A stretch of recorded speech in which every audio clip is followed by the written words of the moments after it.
Bienvenidos a nuestra charla financiera del News and View. Les habla Alan Romero, Account Manager de Golden Capital FX, y hoy nos acompaña Luis Acuña, jefe de nuevos negocios para toda Latinoamérica, y donde estaremos conversando referente a las decisiones del presidente de la Reserva Federal de los Estados Unidos, Jerome Powell, de cara al tapering que vamos a tener durante los próximos meses. Bienvenido, Luis, ¿cómo estás? Muchas gracias, Alan, por la invitación. Excelente, Luis.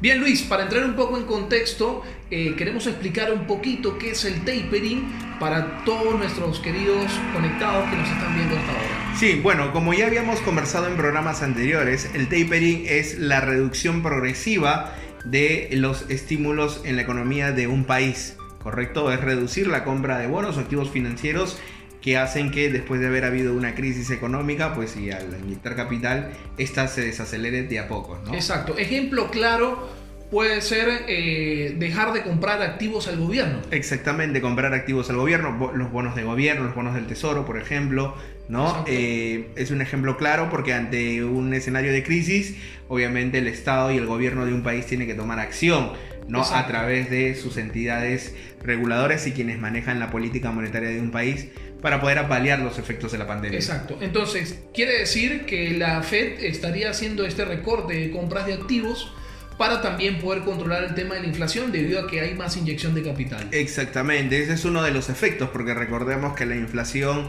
ya desde inicios de la pandemia y más con la escasez de recursos tuvo también niveles por encima del 2.5%, que en Estados Unidos ya estamos hablando de un desfase, ¿no? Entonces la inflación es una de las consecuencias de poder tener mucha liquidez y obviamente donde tendríamos que aplicar esta decisión, ¿no? Bien, ¿por qué Jerome Powell en este caso, o la Reserva Federal, tiene que hacer este recorte de activos? O sea, más o menos para evitar qué. Bueno, más que Jerome Powell, en realidad recordemos que cuando hay una crisis económica, lo primero que tenemos que ver es por las personas, los ciudadanos de a pie, ¿no? Que efectivamente a raíz de una crisis quedan sin empleo, sin recursos, sin la posibilidad de llevar una canasta básica familiar decente, y en realidad el hecho de que un país entre a tallar es inyectar liquidez a través de la compra de activos financieros, como bien mencionaste, comprar bonos, generar, digamos, inyectar capital directamente al bolsillo del americano o de cualquier persona en cualquier país en situación de crisis para que éstas puedan sobrellevar la pandemia, ¿no? Entonces el tapering tiene que darse en un punto exacto donde encontremos ese equilibrio entre el exceso de liquidez y obviamente la falta de generación de empleo, por si acaso, tener una tasa de inflación ya muy alta por encima de lo que nos esperaba. Entonces el tapering es una estrategia de política monetaria expansiva para poder controlarla, ¿no? Perfecto, perfecto.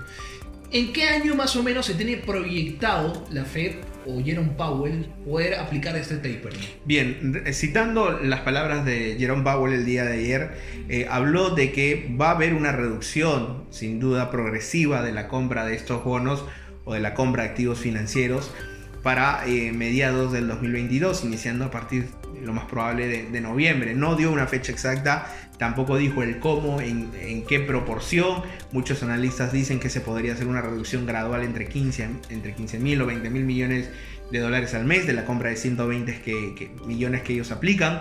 Sin embargo, esto todavía no está claro. La hoja de ruta sí nos dice de que el tapering está más pronto de lo que se espera y de que hasta mediados del 2022, sin decir una fecha exacta, pero por lo menos a fines de este año, y también con una posible evaluación de alzas de tipos de interés, es que el tapering se daría a dar ya a inicios o en lo que restaría de este 2021, pues, ¿no? Bien, excelente. ¿Y qué pasaría si Jerome Powell no toma acciones sobre este tapering que estamos pudiendo ver durante los próximos meses? Bueno, recordemos que es como, haciendo una analogía más o menos, es como que tener un globo inflado de mucho aire, ¿no? Porque el hecho de no aplicar un tapering quiere decir que vamos a estar inyectando más dinero, más liquidez en una economía. Entonces eso también es peligroso. ¿Por qué? Porque uno de los datos claves es también mirar el nivel de subsidios por desempleo, ¿no? Actualmente hay muchas personas en Estados Unidos que no están empleadas, sin embargo reciben bonos como los que hay aquí, por ejemplo, en Perú, bonos por no estar empleados. Entonces la gente se acostumbra a generar o tener ingresos sin generar o buscar mayor empleo.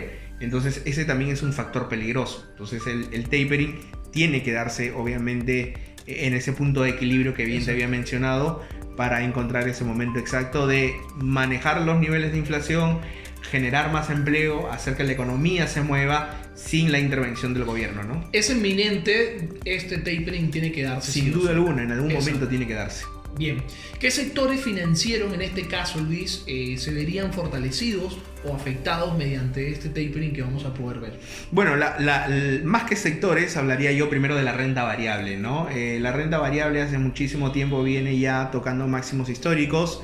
Después de habernos recuperado de la caída de la bolsa del año pasado, la renta variable, creemos nosotros, o por lo menos yo desde mi perspectiva veo que ya hay un nivel de sobrevaloración o sobrecompra muy alto, en los cuales deberíamos esperar una corrección del mercado que es inminente, y el tapering lo que haría es directamente sacar dinero de la renta variable y pasarla a la renta fija, ¿no? Porque haría más atractivo obviamente el ahorro en los bancos, por ejemplo, que el dólar se encarezca, que tenga mucho más valor y sea también más apreciado por otras economías, y así hablamos del mercado de divisas en general, ¿no? Exacto. Un punto muy interesante que estamos viendo actualmente es el tema de las criptomonedas. Anteriormente no tenemos un histórico de qué pasaría con las criptos si ocurre un tapering.